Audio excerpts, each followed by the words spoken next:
നമസ്കാരം, മലയാളി വാർത്തയിലേക്ക് സ്വാഗതം.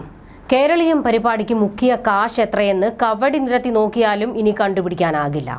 പ്രതിപക്ഷവും മാധ്യമങ്ങളും കേരളീയം പരിപാടിക്ക് എത്ര ചെലവായി, എത്ര രൂപ സ്പോൺസർമാരിൽ നിന്ന് ലഭിച്ചു എന്ന ചോദ്യം ഉന്നയിച്ചിട്ടും മുഖ്യമന്ത്രിയും കൂട്ടരും മൗനത്തിലാണ്. ധൂർത്തെന്ന ആരോപണം ശക്തമാകുമ്പോഴും അതിനെ ഗൗനിക്കാൻ മുഖ്യമന്ത്രി പിണറായി വിജയൻ തയ്യാറല്ല.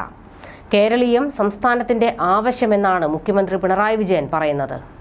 കേരളീയം സംസ്ഥാനത്തിന്റെ ആവശ്യമായിരുന്നില്ല, അത് CPMന്റെ മാത്രം ആവശ്യമായിരുന്നു.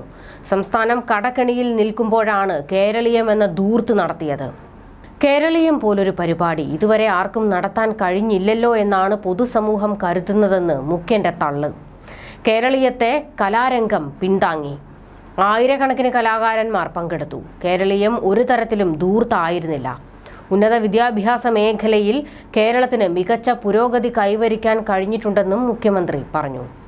നമ്മൾ പുരോഗതിയുടെ പാതയിലാണ്, നമ്മുടെ നാട് മാറുകയാണ്. എന്നാൽ നമ്മുടെ നാട് തകർക്കണമെന്ന് ചിലർ വിചാരിച്ച് നടക്കുകയാണെന്നും മുഖ്യമന്ത്രി പറഞ്ഞു. കേരളീയം എന്ന പേരിൽ തലസ്ഥാനത്ത് പരിപാടികൾ നടത്തിയിട്ടും മുഴുവൻ സർക്കാർ വകുപ്പുകളും ഒരുമിച്ച് പ്രവർത്തിച്ചിട്ടും എന്തിനൊക്കെ എത്ര തുക ചെലവായി എന്നതിന് കണക്കുകൾ ലഭ്യമായിട്ടില്ല. വിവരാവകാശ നിയമപ്രകാരമുള്ള ചോദ്യങ്ങൾക്ക് വിവിധ വകുപ്പുകളും വ്യത്യസ്ത മറുപടികളാണ് നൽകിയിരിക്കുന്നത്.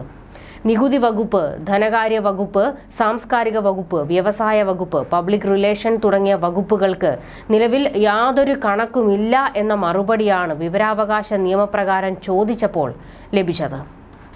കേരളീയത്തിനായി വിവിധ കമ്മിറ്റികൾക്ക് വേണ്ടി 27,12,04,575 രൂപയാണ് ബജറ്റ് അനുവദിച്ചിരുന്നതെന്ന് വിനോദസഞ്ചാര വകുപ്പിന്റെ മറുപടിയിൽ പറയുന്നു. എന്നാൽ മറ്റു വകുപ്പുകൾക്ക് അതിന്റെ വിവരങ്ങൾ പോലുമില്ല. കേരളീയത്തിനായി എത്ര രൂപ പിരിച്ചെന്നോ, സ്പോൺസർമാർ എത്രയെന്നോ, അവർ നൽകിയ തുക എത്രയെന്നോ എന്നതിനെപ്പറ്റി ഒരു വിവരവും ധനവകുപ്പിന്റെ പക്കലുമില്ല. കേരളീയത്തിലെ പരിപാടികൾ ടെൻഡർ വിളിച്ചാണോ നൽകിയതെന്നതിന് പോലും ധനവകുപ്പിന് വിവരങ്ങളില്ല.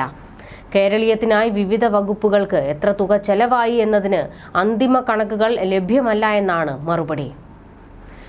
കേരളീയത്തിനായി പബ്ലിക് റിലേഷൻ വകുപ്പിന് 4,08,61,000 രൂപയാണ് ധനവകുപ്പ് അനുവദിച്ചത്. എക്സിബിഷനുകൾക്കായി 9,39,00,000 രൂപയും മീഡിയ പബ്ലിസിറ്റിക്ക് വേണ്ടി 3,98,62,000 രൂപയുമാണ് അനുവദിച്ചത്. എന്നാൽ അനുവദിച്ചതിനേക്കാൾ കൂടുതൽ ചെലവാണ് വകുപ്പിന് വന്നത്. എക്സിബിഷനുകൾ, ഇൻസ്റ്റലേഷനുകൾ എന്നിവയ്ക്കായി മാത്രം 4,83,44,500 രൂപയാണ് ചെലവാക്കേണ്ടി വന്നത്. മീഡിയ പബ്ലിസിറ്റിക്ക് വേണ്ടി ചെലവഴിച്ച വകയിലുള്ള ബില്ലുകൾ ഇതുവരെ ലഭ്യമായിട്ടില്ല എന്നും അവ കിട്ടിയാൽ മാത്രമേ തുക റിലീസ് ചെയ്യുകയുള്ളൂവെന്നും പബ്ലിക് റിലേഷൻ വകുപ്പ് പറയുന്നു. കോടികൾ ഒഴുക്കി പ്രമുഖരെയും സെലിബ്രിറ്റികളെയും അടക്കം പങ്കെടുപ്പിച്ച് നടത്തിയ പരിപാടിക്ക് തുടക്കം മുതൽ തന്നെ ധൂർത്ത് എന്ന ആരോപണം ഉയർന്നിരുന്നതാണ്. പ്രതിപക്ഷം പരിപാടി ബഹിഷ്കരിക്കുകയും ചെയ്തിരുന്നു.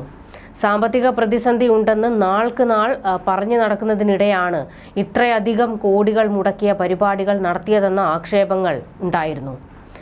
അതിന്റെ കണക്കുകൾ പോലും വകുപ്പുകൾക്ക് ലഭ്യമല്ല എന്ന വിവരങ്ങളും പുറത്തു വന്നിരിക്കുന്നത്.